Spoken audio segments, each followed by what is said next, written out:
it's Tanya from My Forking Life, and we are back again making steak fajitas in our air fryer.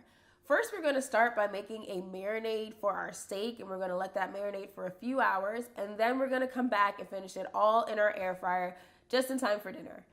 Our marinade is going to consist of the following ingredients. We're going to have some olive oil, some soy sauce, some pineapple juice, some minced garlic, some lime juice, as well as some other spices.